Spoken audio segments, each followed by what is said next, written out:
I've always been an alchemist, transmuting what remains after destruction, creating something new, hopefully infusing the innocence, love, and light that was lost, building with broken shards that make my hands bleed.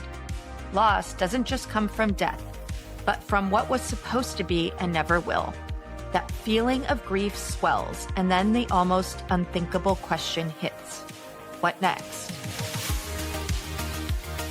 Welcome to the Obliterated Place for all the brokenhearted, a space dedicated to creating something from the unrecognizable remnants of loss in its many forms.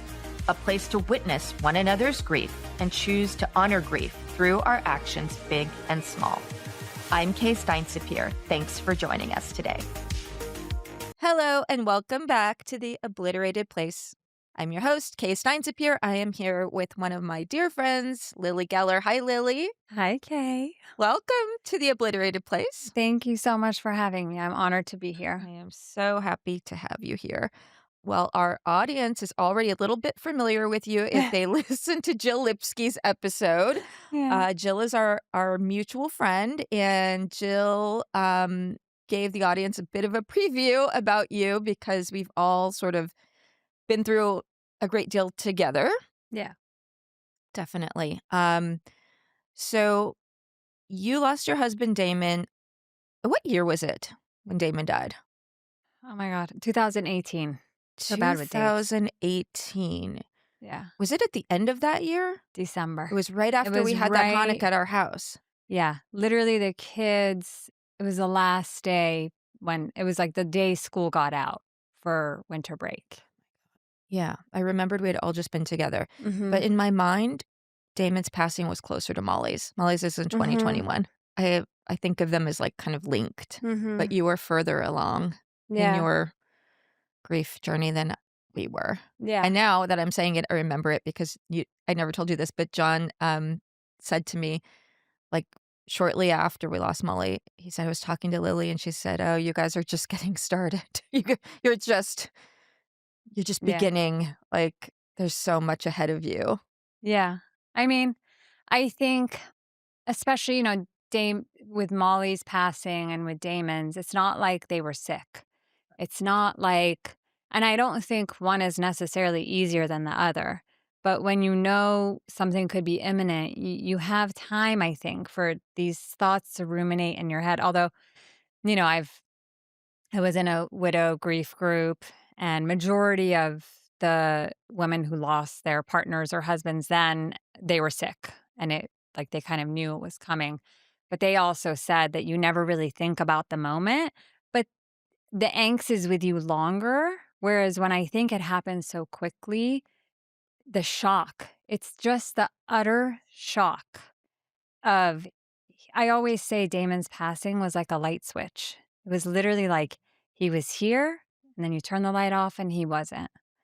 And just the shock of that is like physically, I think your body doesn't know how to adjust to that. So there's that time period for your body to catch up to the reality of what's happened. So true. Yeah. They say the body keeps the score.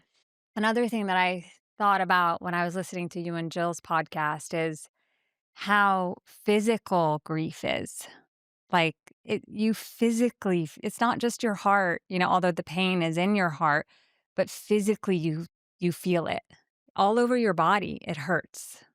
I can always tell even when I'm not really paying attention to the calendar specifically, because I really don't anymore, right? I really am always just in the day that I'm in. This grief existence has forced me to live in the present moment and only in the present day.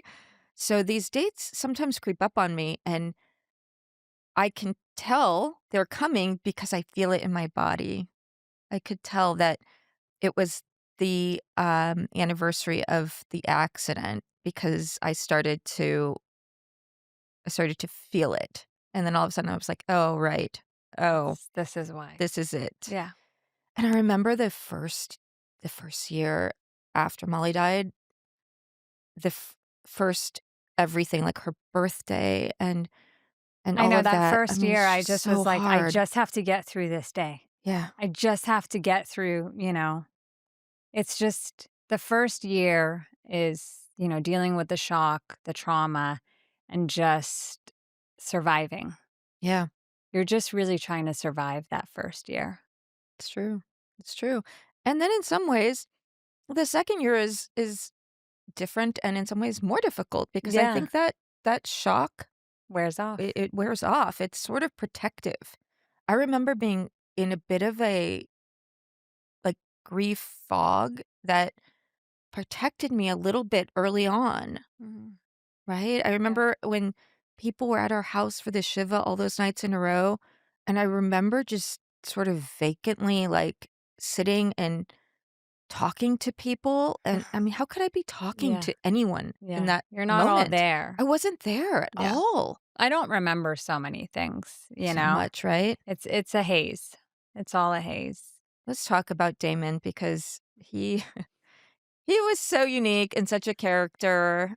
You were, like, our favorite couple to hang out with because I always knew I'm gonna laugh, and, Yeah. like, Damon was just so entertaining and just said anything, Yeah, right? I mean, yeah. he just, like, said I whatever, he mean, had no filter. he was nuts. Yeah, he was nuts Yeah, in a great way. in a good way, in a good way, sometimes in a bad way too, but as Sometimes as it it cuts both is with any as it is relation, with everything. yeah, Yes. but it was, it was his energy that I obviously fell in love with. He was just certain, Yeah. he was very to whatever he did, he was 100% committed. And that just like, I remember we would like maybe have differing opinions. I mean, there's a lot of things I stood my ground on, Yeah. but other things I'd be like, well, you're so sure that I guess we'll just go with that. Like, it's just, you know? And it's so funny because I think when I was younger, I don't even think, I never thought about the female male dynamic. And as I've gotten older, I've thought about it more. And that's a really attractive thing in a man. It's true. Conviction and just that. Decisiveness, yeah. Mhm. You're like the guys that are just like, it's like, no thanks. Yeah. You have to have some Yeah. confidence and Yeah. He had a lot of surety. He had so confidence. much of that. Yeah. I mean, he definitely had his struggles, but no, he was such a unique, wonderful human being. He was good at so many things, He was wasn't good he? at so many things. He was just again, when he decided he wanted to focus on something, watch out. It was like he would stay up all night researching and figuring things out. And he was so smart and not, I think it's funny because he would always tell me that he struggled in school, but I think it's because his brain just worked differently. But he was, if whatever I needed to know, I'd be like, Damon, what's up with this? Damon, what's up? And he just knew. He'd blah, blah, blah. And I'm like, Yeah. how did you not do well in school? Right. Like, Maybe he was bored Yeah. and he was different. Like, Yeah. I can imagine he would look at those teachers and be like, Yeah. "Who are you? Yeah. Yeah. How did you get here?" Yeah, yeah. So, I mean, he was wonderful. He He was so was athletic, and so he was a that surfer. was another thing, obviously, that I was very attracted to, Yeah. because he would do these things with his body, which he knew. He Mhm. knew that and he had had so many surgeries because of all the crazy things he'd done to his body. And then after every surgery, he would say, like, the doctor said it's going to take this long to heal, but I'm going to heal in half the amount of time because my body is different. And he He probably did, right? I don't know. I don't know. The mind is very Maybe. The powerful. mind is very The mind is powerful. powerful. I mean, I Yeah. remember him doing jujitsu. He Yeah. was good He at table always tennis. He was good at surfing. He was good at skateboarding, Yeah. like Yeah. all the things. He actually always said that he would have gone pro. He could have gone pro as a skater, but this was before Tony Hawk, right? Tony Hawk and him probably are close in age. And his dad was like, "You're not skating? No, you're going to college." And he didn't let him pursue skating. But he's like, if I would have stuck with it like a Tony Mhm. Hawk, I could have been Tony Hawk, and yeah, he was, when he was a teenager, I think he was a sponsored skater, but that didn't mean anything back Yeah. then. And he was an amazing surfer. He was a very intense basketball Oh, that's player. right. Yeah, Yes, and that. yeah. He I remember it actually well because I remember when Molly played basketball, and she Yeah, was also an intense basketball player, yeah. although, I mean, sorry, Molly, but she was not, like, super athletic, but she was She intense, loved it. and she would grab that ball from those girls and, like, I mean, it was, like, aggressive basketball playing, Yeah, but I remember Damon coached. He yeah. coached Jonah. Oh, yeah, he Yeah. coached Jonah, and then when he actually before I ever met him, in his 20s, he would coach the rec leagues too for Yeah. fun, like, Yes. which Yeah. I thought was really cute. But, yeah, when we were I can't remember if we were married yet or if we're engaged or we're dating, but he was playing and basketball is a very aggressive sport, and someone ran into his finger, and his finger went all the way back. And the choice was to either amputate his pinky or fuse this bone shut. But if you fuse it shut, then when you close the fist, it's always going to hang out. And he wanted to amputate it because he's like, I don't want my finger hanging out. And I was like, you can't do that. You're going to be the weird when we have kids. You're going to be the weird dad without a pinky. Like, no, you're. So whenever he'd like drink, he'd be like, Like like he was having high tea. exactly. I don't Yeah. remember noticing it, Yeah. but It was it there. was there. That's because I was too focused on him because he was Yeah. always saying funny things Yeah. and very with all the conviction in the world. I remember when we first met because I had been going through cancer treatment. He really wanted me to start doing the water. Yeah. He knew a Yeah. lot about water. Yeah. He wanted me to do black mica in the water, reverse Yeah. osmosis water, all sorts of things, and, it was just so funny because we had all been having dinner at our house, and everyone left, and John and I were washing dishes, and all of a sudden and you lived, whatever, 10, 15 minutes away. It was already nighttime. Everyone's home, and he came back on his motorbike or whatever, and he came and brought us the black mica. Not only did he bring it, he also, like, spent a lot of time talking to us about why we should do this, why it would be good for our health, why it would be good for me because I had cancer, and all of this stuff about water. And we were like, okay. Alright. We'll He try it." just Damon felt like if he found something that he really believed in and thought was helpful, which is why I think, like, he was successful in so many things, but he felt like if it was good and it worked for him, then the whole world needs to know about it and the whole world needs to do it. Like, I remember I got this, like, coffee maker. It's like the Italian percolator. It's like 25.99 on Amazon. And he was like, "Oh, this is a really good coffee." And I'm like, "I know, and it's, like, so cheap. It's not some fancy" he had to make everyone in his family buy one, and I'm like, "Why do they all need to buy one? Like, it's fine if it's just us." You know? But that was It him. was I so always funny. Well, we took it, and we woke up in the middle of the night, we're like, "Oh my god." Like, we were both like, "Is your stomach hurting?" I'm like, "Yeah, my stomach's hurting." We took that black mica. That's so funny. But, Yeah. I mean, we loved Damon, and, I mean, I still whenever I think about him, I'm always Yeah. smiling because he's just hilarious. Yeah. My biggest pain with Damon not being here is that of my kids, the pain of my kids. Yeah, I feel like I can deal, like, it's fine. There's, like, so many things in life that aren't fine, you can say it's fine, but I'll never be able to say it's fine to that. Yeah. And it's funny, I was, on Instagram scrolling, and there's this guy, Peter Crone, I don't know if you know him, um, but he lost both his parents, his mom at 7 and his dad at 17, and he's very much like he's just interesting. He's like a guru type, you Yeah. know? And he was talking to a woman who'd lost her child that just felt like couldn't go on. And, his belief is like, that's up to the age that your son was supposed to live. And I think so much of grief and the pain of it is not being able to accept it, the resistance of it.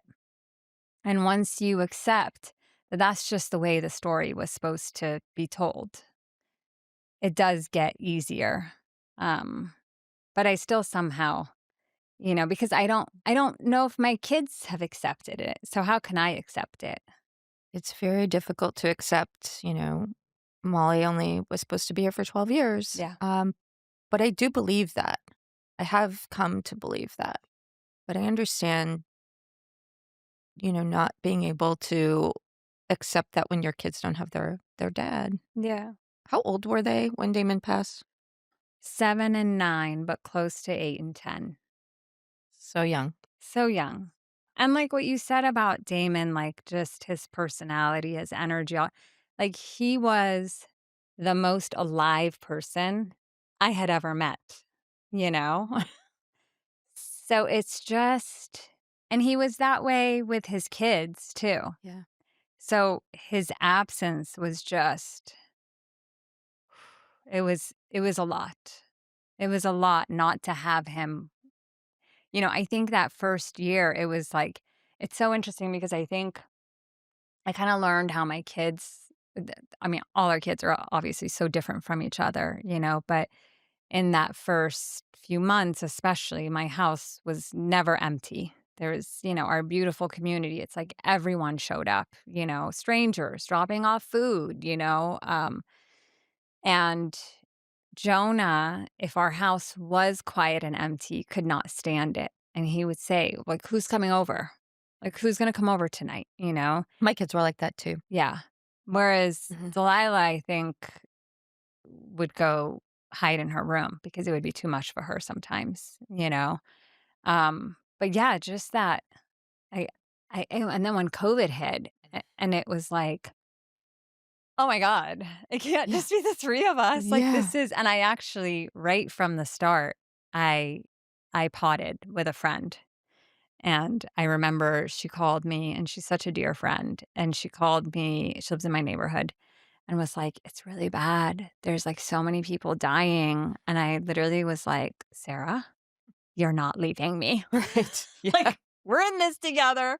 We're staying Yeah. together, and we did. And we actually made the best of COVID. And I talked to the ladies in my grief group and how everyone was so distraught during COVID. And again, I did have my friend but we kind of were like, "Oh my god, like we got through this crazy Yeah. loss. We can do COVID.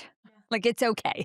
I feel like that about the fire to a certain extent, right? It's like, and that's why I try to be as helpful to neighbors in the community as I can because I know for many people that is the worst thing that's happened to them, and I Yeah. I understand Yeah. it. For me, it is not, Yeah. and so I feel like I have a reservoir of Yeah. strength and that I didn't have when I was sick, Mhm. when I lost Molly, and everyone was there for me, and that's something I think is really beautiful about being able to, you know, receive when you need and give when you can, Mhm. and I think our community does that so beautifully. And with the fires, I mean, again, like I think me and you are kind of in a different boat because we didn't lose our house. We didn't lose Oh, all yeah. our memories, right? I try to be sensitive about that part of it. And I'm back in my house, Right. so that's even like, but I think, and I know the people that have lost so much are going through so much pain. Absolutely. I think the only difference is, let's say 5 years from now, all of those people will rebuild somehow, some way, and get all new possessions. Obviously, they won't have their memories that they had, the photos, Right. whatever it might be, heirlooms, but they can look back 5 years and really say, "Wow, I got through that and I rebuilt, and it was hard, but I did it." Whereas when you lose your daughter, Right. when you lose your husband and the father of and any loss of a human being, Yes. there's no getting back. You will never have another Molly. No. My kids will never have another dad, Yeah. you know? So, I think that's what we understand. We do, yeah, Yeah. and I don't mean it in any kind of, diminishing sort of way to say that, you know, it's just sort of how life is that for some people up until this point, they haven't lost someone close to them Yeah. or experienced another form of grief so viscerally as we did. And that's not to say tomorrow maybe they won't. I mean, as we know, it's so unpredictable, but it's absolutely like a form of grief. And as I said to Jill, I felt like we were already in grief, and then all of our community Mm. joined us in grief. Well, and it was such a collective grief, you know? It's like if the fires should have happened like the way we should have been protected, maybe a small area would have burned, and then us as a community could have wrapped our arms around, but it was everybody. You know, it's crazy. Yeah, and if people understand how small the Palisades is, geographically, we're just a small little town. We're like Mayberry, like in Los Angeles. It's like everyone knows everyone. Every house that I would pass, I know the people that live there. I've been in their house. My kids went to school with them. Like, and when I say house, I mean lot, like burned out lot, not home, because almost all the homes in my neighborhood burned down. And so it really is a form of definitely of collective grief. And I hope in some way, and people have said this, that um, they've seen me go through fighting cancer and then losing Molly, and in some way seeing me still here, like, and still doing things and still embracing life and even being able to help is a reminder that it won't always be this bad, Yeah, that everything is temporary, and you will get through it. absolutely. And I think more so if I don't know if everyone that's grieving sees it this way or has gotten to this place, but I think in some ways, the pain that you experience through your grief helps you see so much light too that you wouldn't see otherwise, you know? And I know my kids do. You know, I know my kids have such a perspective that other kids or even adults um, have. And it really upsets me that you have to go through that pain to feel that other side of it. But it's almost like, you need to experience one to really understand how special the the light is, you know? That's true. We gain a lot at the same time we lost so much, Yeah.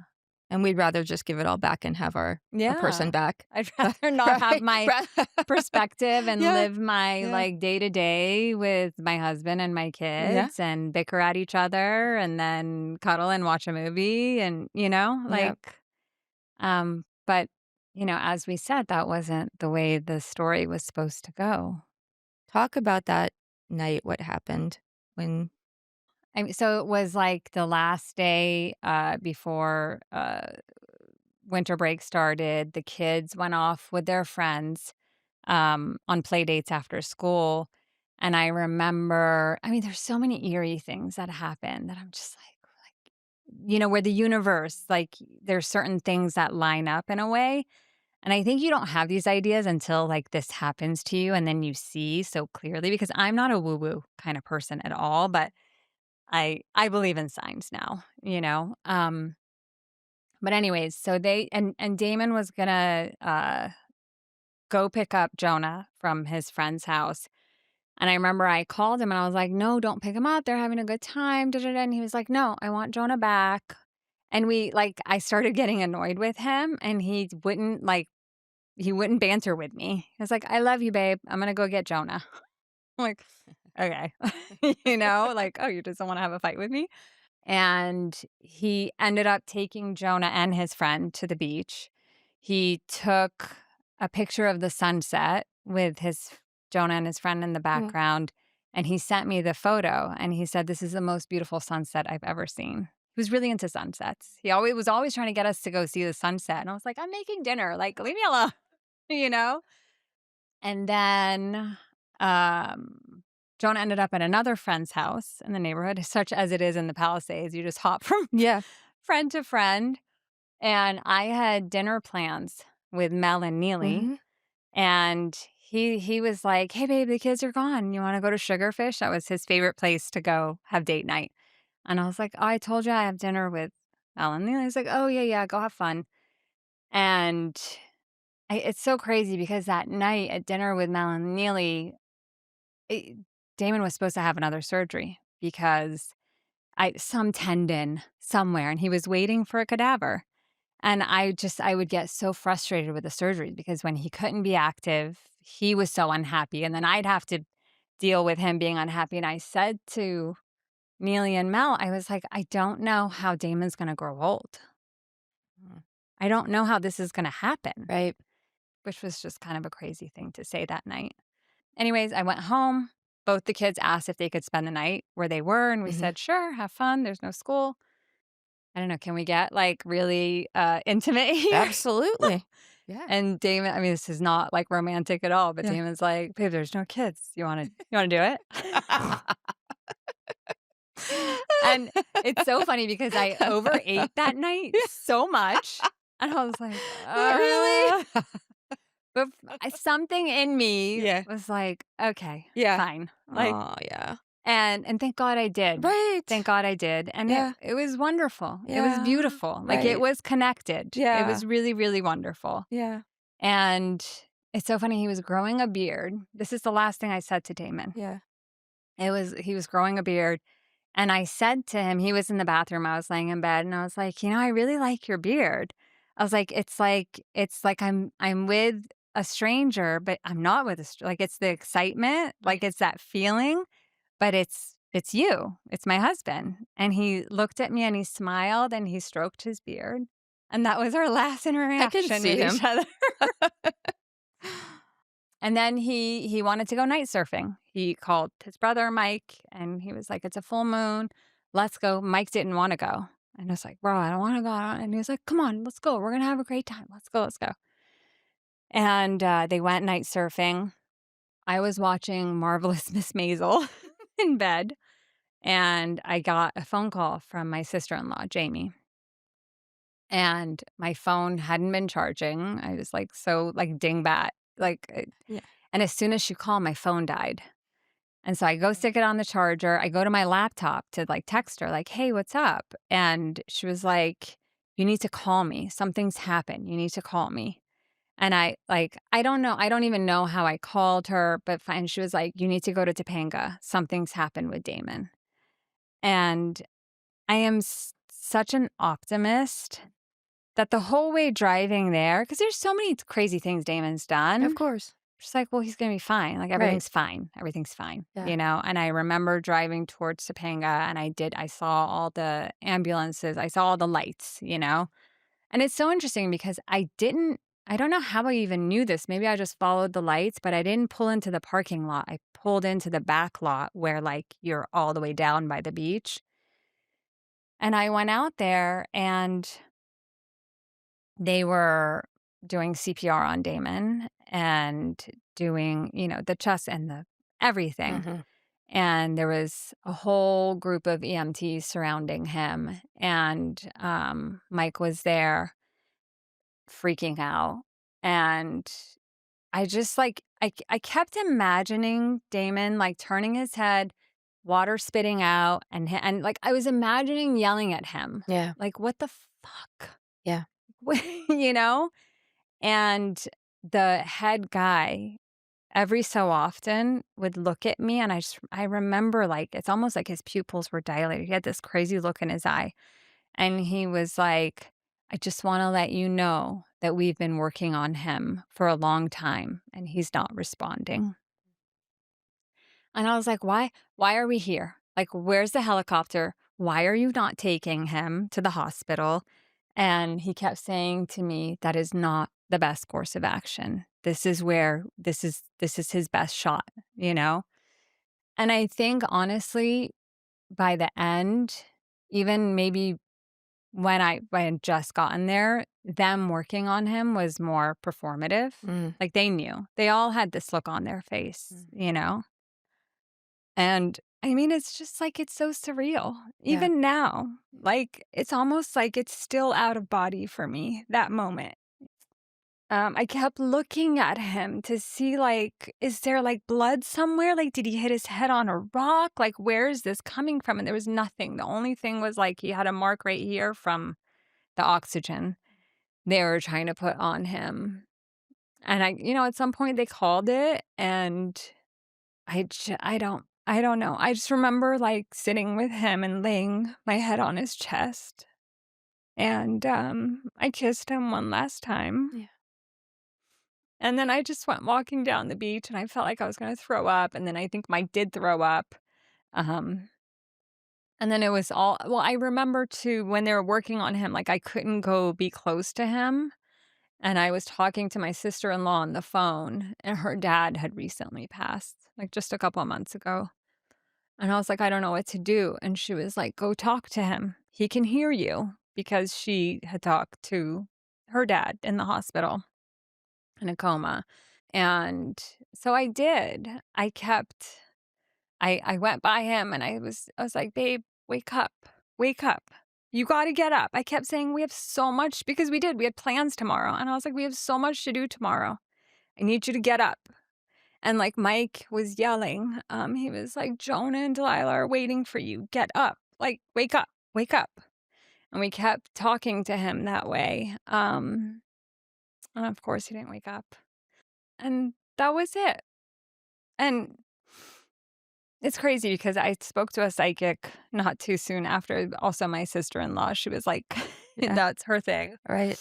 And one of the things she said so many things, and sometimes they're on, sometimes they're off. Like I met with the same person a few months after Damon died, and she was horrible. But one thing she said out of the many things that I felt like resonated with me, she said to me, "He knows there's so much to do and he needs you to do it." And I was like, "Oh my God." Thanks. Yeah. And honestly, I Yeah. feel like for the past, I don't know, it's been 7 years, I've been doing it. You've been doing it, girl.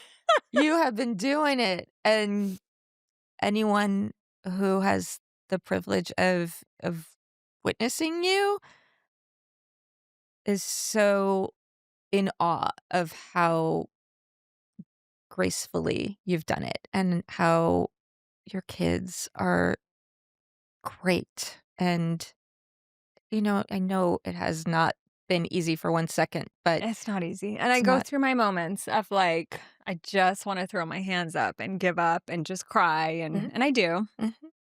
And then it's like, that is the love for Right. a child though, you know? I think for me, if they're okay, I'm okay. And vice versa. I think for them, if I'm okay, they're It's okay. true. I'll never forget. I don't know how soon after Damon's passing this was, maybe a few months, 6 months, but I don't think I cracked a smile for like a year. I was mad. Right. I was really mad. It's so funny because one of my friends was so confused by like, "Wait, why aren't you sad? Why are you mad?" So I was like, "He left me." Yeah. And she was like, "But he didn't leave you." I'm like, "But he did. He fucking left me with everything." And that's how I felt about it. So I think I was like sitting in the kitchen, and I'm sure I was scowling, and Jonah was sitting next to me, and he said, "Mama, all I just want you to be happy." I just was like, "Oh God." Like, so I've tried to do that. Yeah. I've tried to be happy. You And seem like you are. I am happy. Yeah. I You seem am. like you are. Yeah, I mean, that's the other I don't know if you ever felt this after Molly's passing. Obviously, it's not within the first year. Maybe it's the second or third year, which is still so difficult, but there's this weird high too that I think for me, I've talked to other people that have lost a partner that have felt this too, where you almost feel like I'm alive. Yeah. Like I'm here, and I'm gonna live my because we're all gonna go. Right? One way or the other, Yeah. we're all gonna go. Sadly for Molly and, less so for Damon, but more so for Molly, it happened it was very untimely. But it's this feeling of like, well, while I'm here, I wanna give it the best I got, you know? Yeah, I can definitely relate. And I relate to the strength that we take from the fact that we're mothers, and Mhm. I knew after Molly died, it just was not an option for me not to protect my kids who had just lost their sister and who were so young, and it was not an option. I never stayed in bed, not one day, because Eli was only 4, Yeah. He and needed you. yeah, Nate needed you. and Nate was 10. So it was just not an option to give in to what I would've sometimes wanted to do to completely come unraveled and fall apart and Mhm. stay in bed for a week or something. I don't know. It was Mhm. never an option for me, and so, Mhm. when people say, "Oh, you're so strong," it just wasn't an option. Yeah, like, what else are we What supposed to we do? have to do it. I Yeah. mean, I think for me too, the work piece, which I've always been, I remember when my dad would ask me when I was younger, like, "What do you wanna do?" I would always say, "I wanna make money." Yeah, Because I yeah, I saw it as, like, that's what gives you independence. That's what gives you, um, agency and freedom to make your own choices, you know? I think I always, even as a young girl, understood that because it was like my parents with their rules, and it's like, well, if I don't need you, then I don't have to follow your rules. I was very rebellious that way, which is interesting for a Persian girl. Um, but when one of the things with Damon's passing was the financial burden that's just on me now, yeah, and when me and Damon met, I actually was very successful. I actually made more money than him at that time. And my whole industry went to crap and I had a baby and I was like, okay, I'll be a mom and you go make the money. And so I wasn't even financially supporting us, you know? So it was being left with that part of it was honestly like it overshadowed the grief sometimes because I was like, how am I going to do this? I got to figure this out, you know? And what the only option I really saw in the beginning was for us to sell. If I sell the house, then I don't have a mortgage payment. I can use a little bit of that money to buy maybe a smaller condo and not have a payment, like in my head, figuring it out. And, you know, I think it just like you had to I know for me, telling the kids about Damon's passing was honestly harder than being on that beach with him, absolutely. you Yeah. know?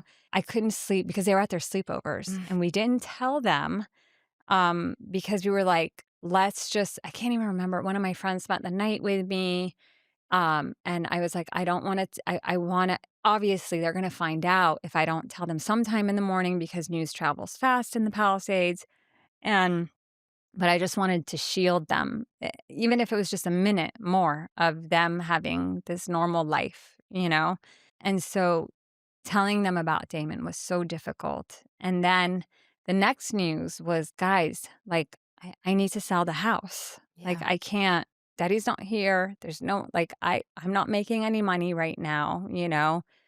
I told them that news, and I also part of the option for me was moving back to North Carolina, where I went to high school and college, and my parents are still there because it's a less expensive life, it's an easier life than LA, and I broke them this news, and their reaction, it was like another, like, huge blow, yeah. and in that moment, I was like, "I can't take this away from them. I just can't." So that became my mission. And you've done it. You've We're done it. still in the house. You've done it. I've said the same thing about the fact that when I thought our house burned down, I thought this is gonna be what breaks them. Like, this is gonna be a bridge too far after everything, you know?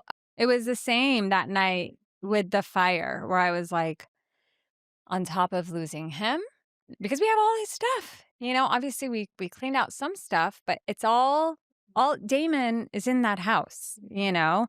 And I was like, "Oh my god." Like they lose the house and him, all of his memories. So it was like that night, just like you staying up all night. Like I kept trying to refresh that map. I know we all Like were. it was We all a were, and it wasn't a re- updated. and Yeah. someone sent me a photo of my next door neighbor's house covered in smoke.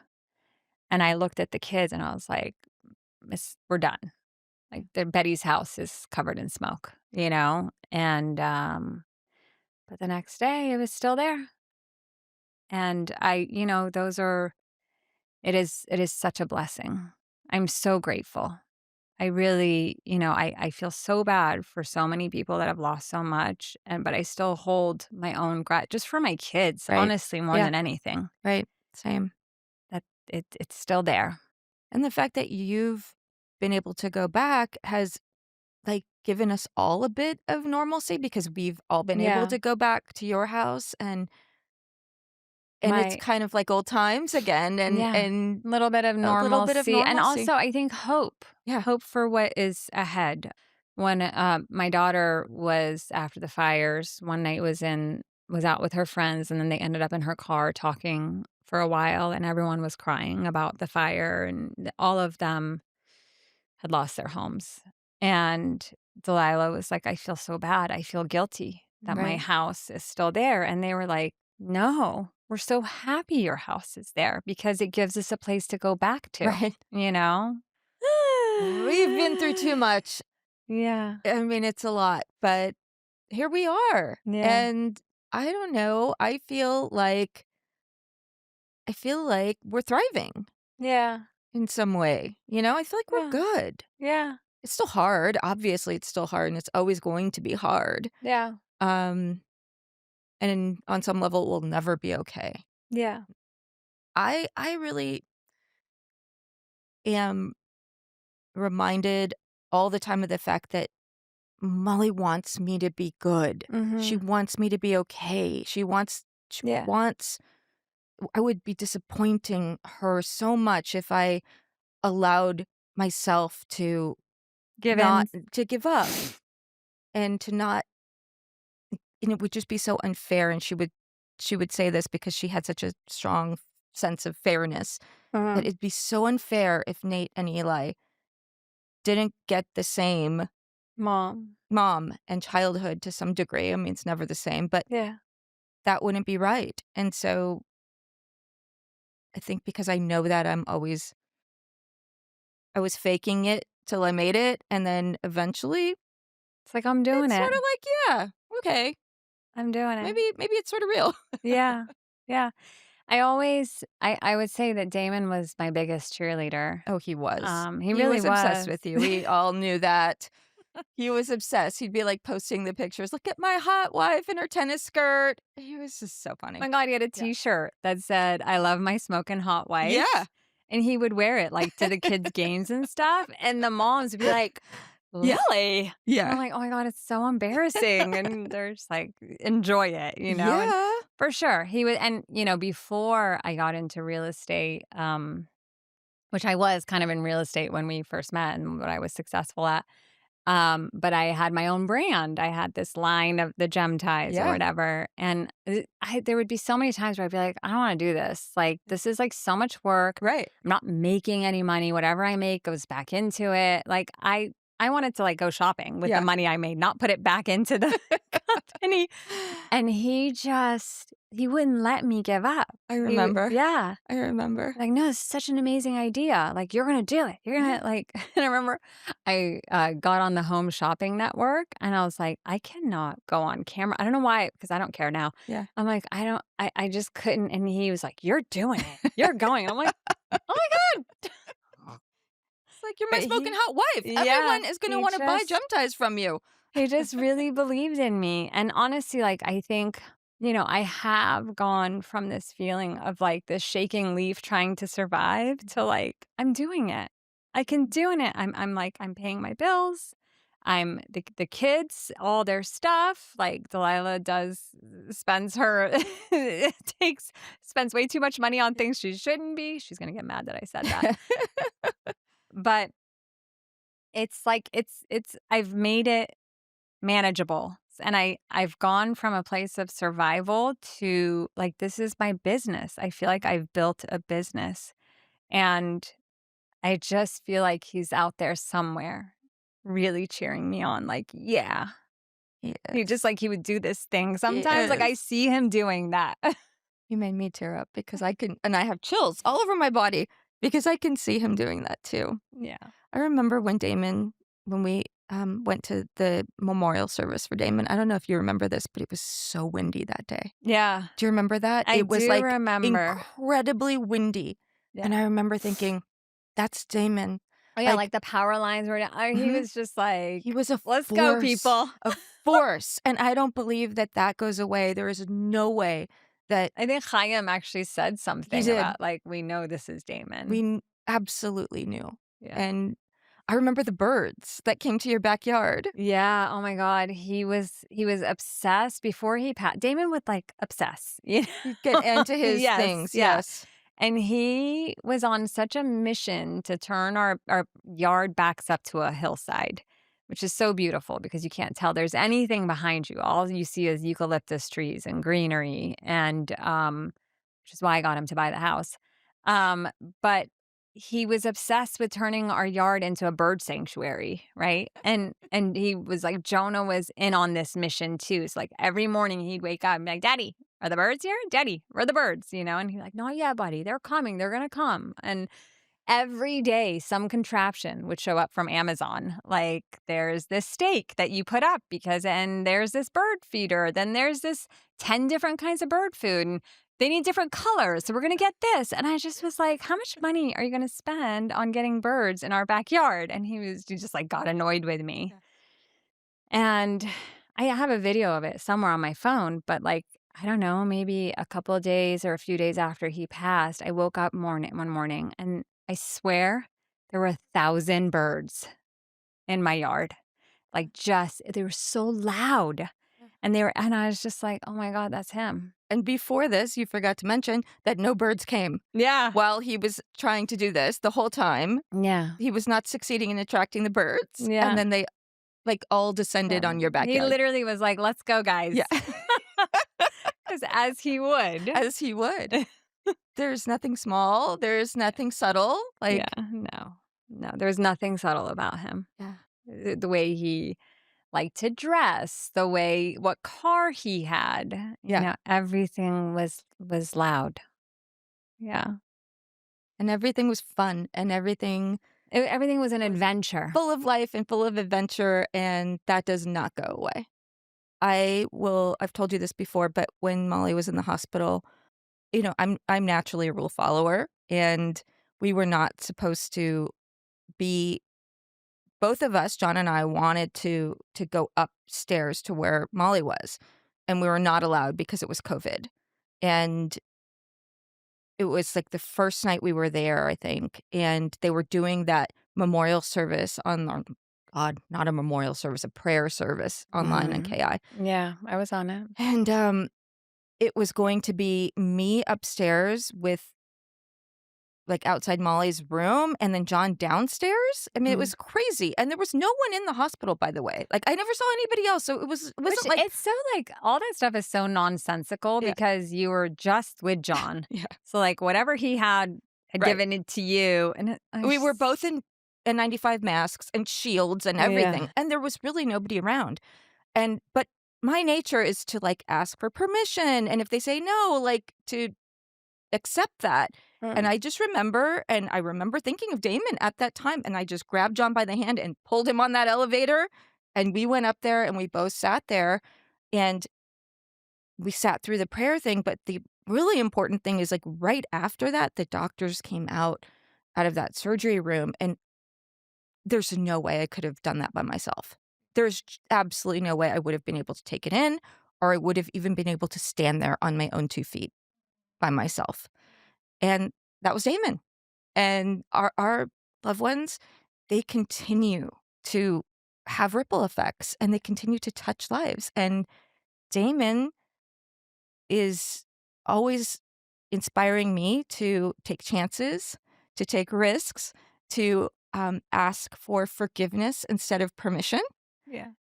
and that's something that means such a great deal, and we don't even know all the ways in which that our lives have those ripple effects. Yeah.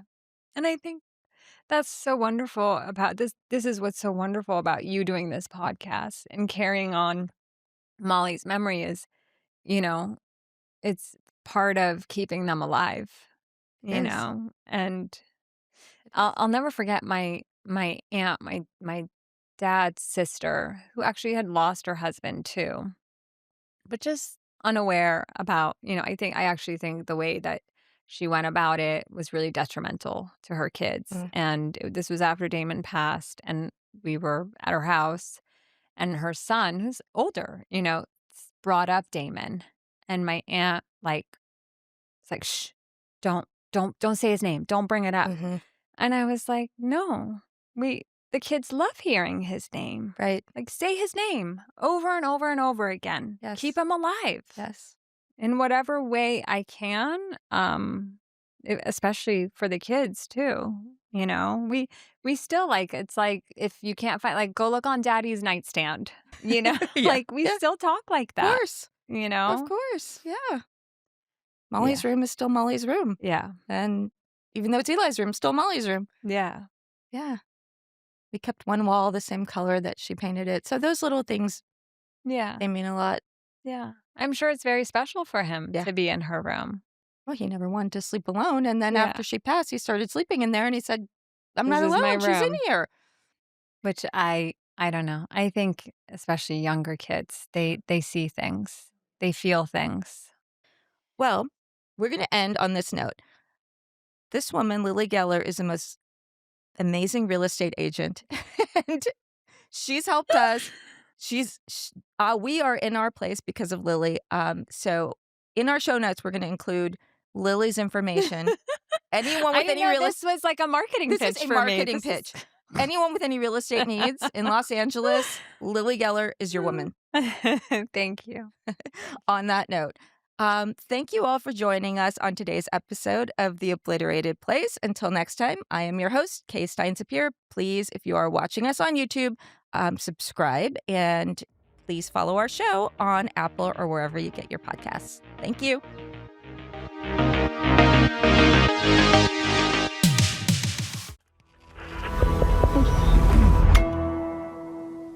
Resonate.